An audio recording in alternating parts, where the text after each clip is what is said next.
Hey, what's going on, friends? It's Jonathan. Welcome back to another JC production. In this video, we're going to be talking about the iPhone 11, iPhone 11 Pro, and the iPhone 11 Pro Max. In specific, we're going to be talking about the cameras on these new devices, what's new, and I'm going to break down everything and explain it to you. That way you know what these features do. So without further ado, let's go ahead and dive straight into this, beginning with the 4 new cameras. So out of these 4 new cameras, the iPhone 11 only has 3, whereas the iPhone 11 Pro and the Pro Max have all 4. Starting with the back, the new cameras consist of a new 12 megapixel wide camera with an aperture of f1.8. So this is the standard camera that we've all come to love on the iPhone. The difference here is that the focus pixels now cover 100% of the sensor, and Apple says this is going to bring better autofocusing in low light. In fact, they said 3 times faster autofocusing.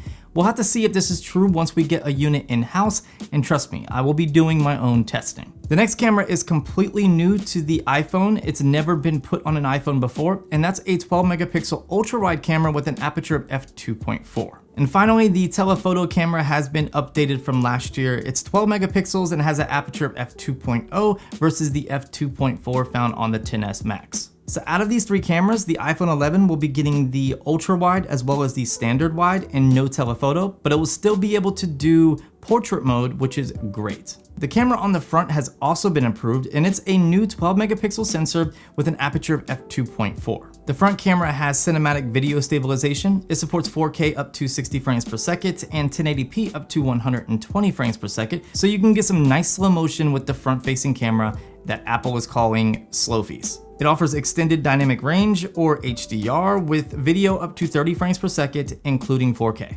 Speaking of extended dynamic range, the 3 cameras on the back also support extended dynamic range with video up to 60 frames per second, including 4K. So you can capture 4K video at 60 frames per second in HDR, which is crazy. So with the iPhone 11 Pro and the 11 Pro Max, if you start in the ultra wide and then transition to the wide and then telephoto, you do get 4 times optical zoom, and Apple says that you should be able to zoom in smoothly from the ultra wide all the way to the telephoto during video. The next thing is color calibration. This is something that Apple pushed really hard. Color calibration is extremely important when it comes to video because it's how you're able to switch lenses and not have that lens affect the color of your video, pending that all of your settings are the same, such as your exposure and your white balance. Let me give you a quick example. So this is a Fuji X-T3, and this is the kit lens that comes with the X-T3 if you get it in a bundle. So in other words, this is a Fuji lens.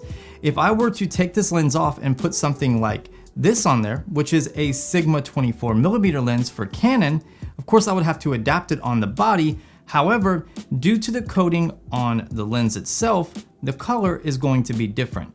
Now, how significant that color difference is just depends on the lens manufacturer and how heavy that coating is. So let me set the Fuji X-T3 aside and then take the Sigma 24 and set it to the side. Let me bring out this lens here. This is a Zeiss Otis 28mm.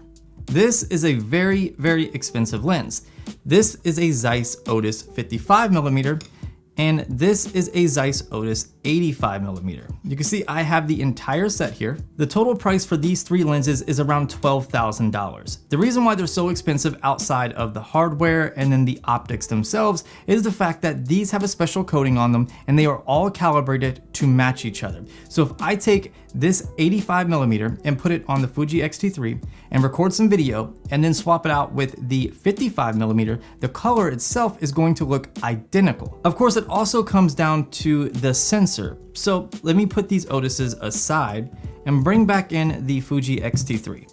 So the X-T3 has its own sensor. This is a Fuji sensor. The camera that is recording the Fuji X-T3 right now up here is the A6400. These cameras obviously don't have the same sensor. One is made by Sony, one is made by Fuji. So the color that the sensor is going to produce is going to be different because of the color science of each of these sensors. So what Apple has done is they have color calibrated the sensor and the optics to match. This is actually a major achievement on Apple's part because if you switch cameras and you're using a manual video app such as Filmic Pro, when you have your settings dialed in, your white balance and exposure settings, if you switch from the wide to the telephoto, the color is going to be identical. This is going to be great for producing video. There's no clarity on whether or not this is specific to the 11 Pro and the 11 Pro Max, or if the iPhone 11 cameras are also calibrated. I do have an assumption as well as prediction when it comes to the 4 cameras on the 11 Pro and the 11 Pro Max, even the iPhone 11. A lot of people aren't talking about this, but every single camera is 12 megapixels. I'm assuming they're using the same sensor on each of these cameras. The only thing that's changing is the glass optics. This is how they're able to achieve different focal lengths and apertures. To me, this makes complete sense. Not only is it cost effective, but if you're using the same sensor on all 4 cameras, that's gonna guarantee you the same color in terms of the sensor. And as long as you put the same coating over all of the glass that covers the sensor, well, that guarantees you a calibrated look. All 4 cameras on the 11 Pro and the 11 Pro Max can shoot 4K 60 frames per second. This is already incredible. However, when Filmic Pro took the stage, they basically just took it to the next level. Filmic Pro showed off a feature that is going to be released inside of their app later this year. If you don't know, Filmic Pro is a professional video app that you can download on your iPhone, and you have manual control over your white balance, over your shutter speed, over your ISO, your frame rates, all that. It's a very powerful app. The feature they showed off is the ability to do multicam. So multicam is exactly what I've been doing on my videos as of late. It's the ability to switch between multiple cameras to achieve different angles. The way it works with this new feature in Filmic Pro is it's using all 4 cameras on the 11 Pro and the 11 Pro Max, giving you a 4K stream while utilizing these cameras. Now you can also record multiple streams of 4K from each camera. It's not really clear on what they mean by multiple. It could mean 2, possibly 3, or it could mean all 4. We really don't know at this point, but from the information that I gathered, it's only 2. So you can record video on the front-facing camera as well as like the wide angle or telephoto on the back at the same time in 4K. Many people may not find this impressive, but let me put this in perspective. Up until recent, Sony cameras used to overheat when recording 4K video. This is only one stream of 4K. The iPhone 11 Pro and the 11 Pro Max can record multiple streams of 4K at the same time. I have no idea what the length or limit is gonna be on this, but it's gotta make that processor hot. But in any case, that's really, really impressive. However, I think there's some misinformation going around on the internet. This is a feature that is built into a third-party app, not directly in the Apple camera that is shipping with your phone. And it's not gonna be available until later this year. Chances are, as the Snapdragon processor that is found in Android phones gets more powerful, this feature will be ported over to the Android version of Filmic Pro. Before we dive into the software side of things, I do want to touch on Deep Fusion. Deep Fusion is actually really, really cool and exciting. And if you want to compare it to anything, compare it to Google's processing with the Pixel phones. Now imagine that on an iPhone, and I personally think that's really cool. With Deep Fusion, what's happening is your phone is already capturing photos before you even hit the shutter button. And it's capturing 9 different shots. Once you hit the shutter button, it's going to process all 9 photos in different exposures, including a long exposure. So using advanced algorithms in the neural system found inside the A13, it's going to pick the best portions of all 9 photos and then stitch those portions together, giving you a pristine shot. I gotta say, the example that Apple showed was really, really impressive, and I can't wait to see how this stacks up against the Google Pixel 4. So moving on to the software side of things, Apple announced a night mode. Now this night mode isn't going to be something that you can switch to manually. Instead, look at it like the scene optimizer that's found on Samsung Galaxy devices.